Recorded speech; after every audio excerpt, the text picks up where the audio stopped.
Good evening, everyone. It is 7 p.m. on Friday, and we are continuing with Read With Me of Someone Exactly Like Me. I am the author, Debbie Cromack, and I welcome you to my channel.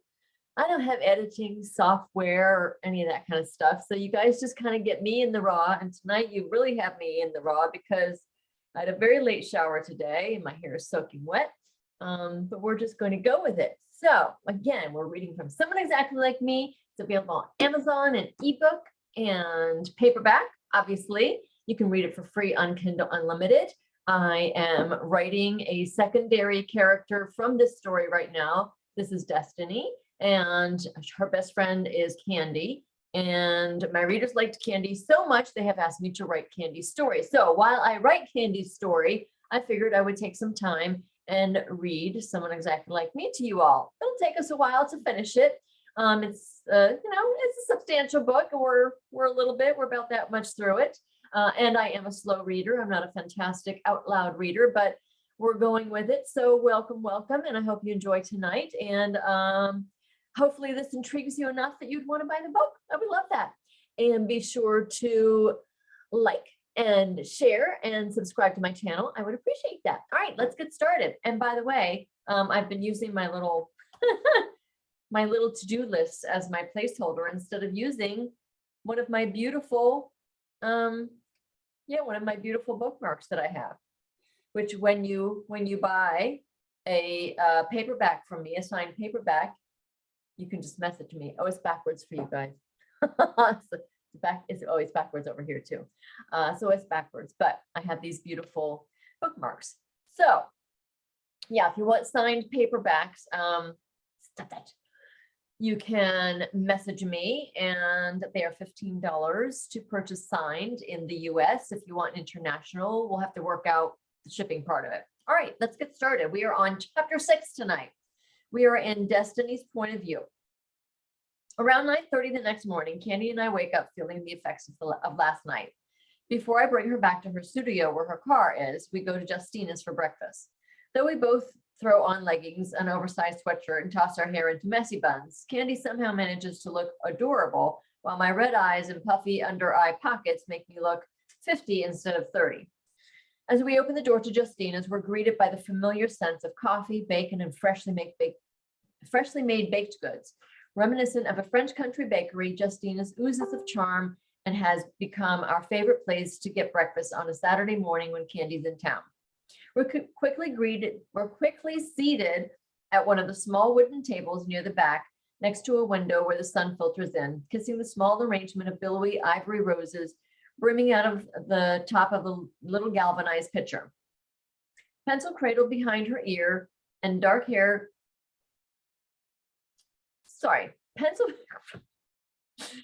It's Friday. I'm tired.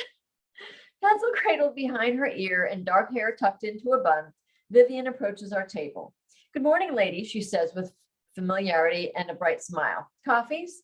We've been coming here so long she knows the answer, but routinely asks. "Yes, please," we say in unison. She places menus in front of us and goes on her way.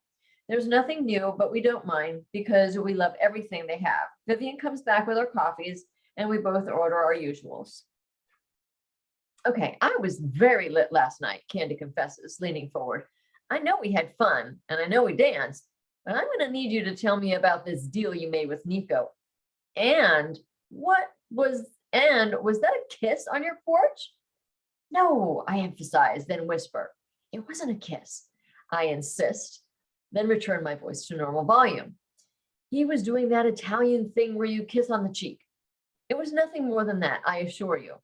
And I know, Des, from what I saw, there was some lingering in there, and I know my heart would have been hiccuping." She cocks her head to the side and smiles as she grabs 2 sugar packets out of the rectangular ivory ceramic container. "Okay, I admit it." I hold up my hand in defense. For a second in my drunken head, I thought he was going to kiss me. I mean, his gorgeous face was inches from mine and his lips were right there. I shake my hand in front of my lips. I've had dreams about a hot moment like that. I think I stopped breathing. I laugh. Then I realized, of course, he was doing that polite Italian kiss on the cheek thing. I blow and exhale. How do you not end up sleeping with these extremely hot men you're surrounded by all the time? One hard rule, never ever sleep with clients. You know how much I love my job. I'd never do anything to jeopardize it. I know you wouldn't. Anyway, as hot as Nico is, no one stood a chance with him, at least not last night. There was only one person he had his eye on, and that was you. She points her finger at me. I grab 3 packets of sugar. It wasn't like that, I'm telling you, I say, opening the packets and pouring them into my coffee. Picking up my spoon, I swirl the coffee and add milk from the small silver pitcher. We just made this deal to help each other, that's all. Besides, I have no interest in becoming another notch in his belt. I know that, honey. She makes a pout with her lips, then reaches over and rubs the top of my hand. It would be the hottest sex of your life, though. She draws back her hand and winks at me.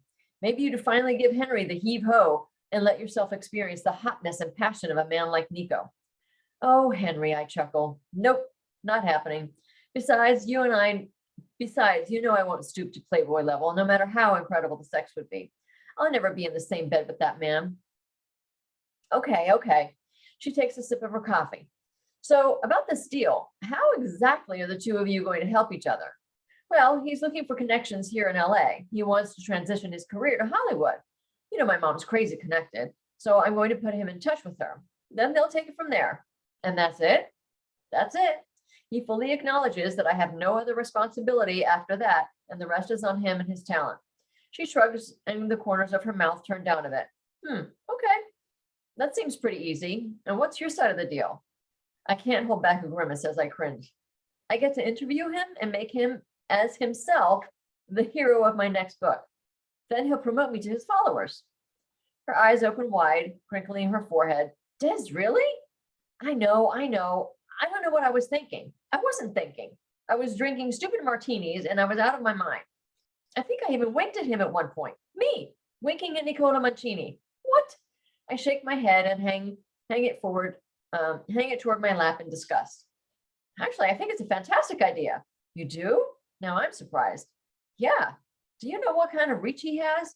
And it's the perfect audience for your books. This could be just the thing to get you out of your slump. I don't know if I can go through with it. I mean, I was all bold and sassy last night. I waggle my head with attitude. But who the heck am I, thinking I can write a book about him? What if it's awful? I can't put something awful out there. I wouldn't do that to him. What have I gotten myself into? Leaning forward, placing my elbows on the table, I press my fingers into my temples. Hey, take a breath. You can totally do this. You're an amazing writer. Set up your interview, ask your questions, and write your book. Let yourself have fun with it. Vivian brings over our plates. I have strawberry blintzes with a side of bacon, she announces, putting the plate in front of me. And a bacon, egg, and cheese bagel, she says, putting the plate in front of Candy. We each thank her and she smiles and heads off. Fun? How am I supposed to have fun without alcohol pulsing through me? I'll be a sweaty, jittery disaster. I cut a piece of my strawberry blintz and shove it in my mouth as though already defeated. Maybe he's forgotten. I doubt it. You're about to help him set the course for his future. He's not likely to forget that. Then I'll follow through on my end of the deal and tell him to forget about his side. Here's the thing. I don't know him intimately, obviously, but I know him well enough to know that he's not the kind of guy to back out of something he's committed to. It's not his style. She takes a big bite of her breakfast bagel. But he won't be backing out. I'll just be letting him off the hook. Besides, I have a good start with the stuff I've jotted down yesterday while you were shooting.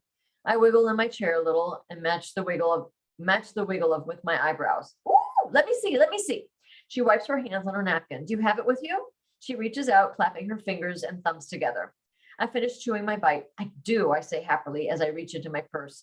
I move around my wallet, my sunglasses, my hand lotion. Nothing.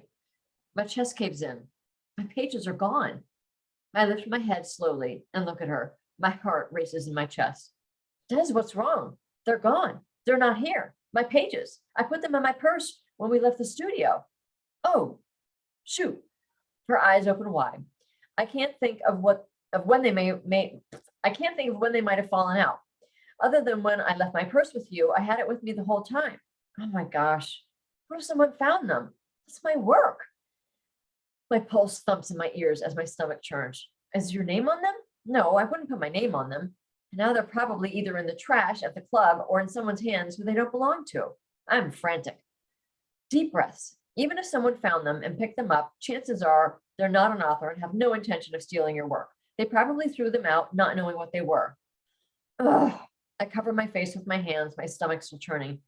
I can't believe I lost them. I wrote a few really good scenes too. Yeah? Yeah. Well, you had me all tangled up with Nico. I mean, I do have a good imagination and he's easy to write about. I fan myself. So you'll write them again. And now you'll have him in real life as your muse. A poop-eating grin spreads across her face. I take a bite of my blintz, so mad at myself for losing my pages. As Candy scarfs down her bagel, I try to trace my steps from the night before and figure out when and how I lost my pages. My phone chimes with a text message, and I get my phone out of my purse. Looking at the name on the screen, I freeze and turn my phone to Candy. Open it, she encourages. I tilt back my head, tracing the grain of the wood beam ceiling. I am not ready to talk to him. She waves her hand at me. Open it! I open his message and clutch my phone tightly. My heart drops to my stomach as I suck in a gasp of air. Des, you're white as a ghost. What's it say? It says, I think these may have fallen out of your purse in my car last night. I found them on the floor in the back seat. I turn my phone to face her and show her the picture of my folded pages. Her hand flies to her mouth. Oh, shoot. Leaning back in my chair, I hold the sides of my head. How? How does he have my pages? She gasps. I know what happened. They must have fallen out when he had to slam on his brakes and our purses fell on the floor. My heart races. He's probably read them. He's read my thoughts about him. She finishes a bite of her bagel sandwich. They were good, right? She asks with a smirk. Candy, I bug my eyes at her. They're my raw, unedited, private thoughts about him. They're basically a fantasy I scribbled on paper until I create a story around them. The sinking feeling in my stomach makes me stop eating. Oh no, this is bad. This is so bad. I can't face him, not knowing what he's read. You don't know that he read them. He said he wanted to read my work before we do the interview. Of course he read them. You have no proof of that. I blow a puff of air out of my mouth. I'll call my mom and fill her in and let her know to expect his call. Then I'll text him with her number. I'll have fulfilled my part of our deal and I can just walk away. Just like that? Just like that. You don't even want to talk to him? No, I bark. It comes out harsher than I mean it to. Honestly, what do I say to him? Hey, thanks for feeding my fantasies. I hope you don't mind that I got off while writing about your tongue dancing across my flesh. Oh, I sigh. I can't believe he read the intimate things I wrote about him. I still say you don't know that for a fact. I think you should respond to him. As the words come out of her mouth, my phone chimes again. Nico, I'd like to get your pages back to you and set up our interview. I stare at the message. What do you say? I look up from my phone. He wants to give me my pages and set up our interview. Candy's shoulders drop. Des, just as much as you're giving him a once-in-a-lifetime opportunity to make his dreams come true, he could very well be giving you the same chance for your life. She reaches her hand across the table, placing it on top of mine. Don't miss out on this. There's a pleading behind her eyes.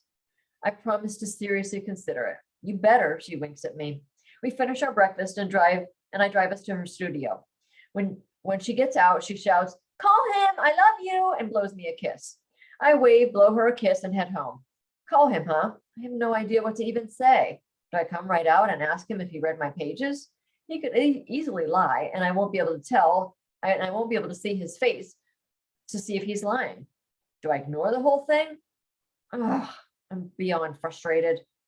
I drive mindlessly along Pacific Coast Highway toward home, creating different scenarios in my head of how awful the conversation will go. I do want my pages back. They were the start of something I felt inspired to write, and I haven't felt inspired in so long. I settle on meeting up with him to get my pages, give him my mom's phone number, and release him from our deal. I call mom to brief her on Nico and his desire to come to Hollywood. I think we'll stop there for tonight. We're about 15 minutes in. I hope you guys are enjoying it. Let me know in the comments if you are enjoying it. I would love to know. And let's see what else. So it's Friday. I'm not going to do these on the weekends. I'm only doing them on the weekdays because, just too much to do on the weekends. So I hope you have a fantastic weekend, and I will catch you on Monday. Monday. Remember again, please subscribe. I would love to have you in my little community. Bye.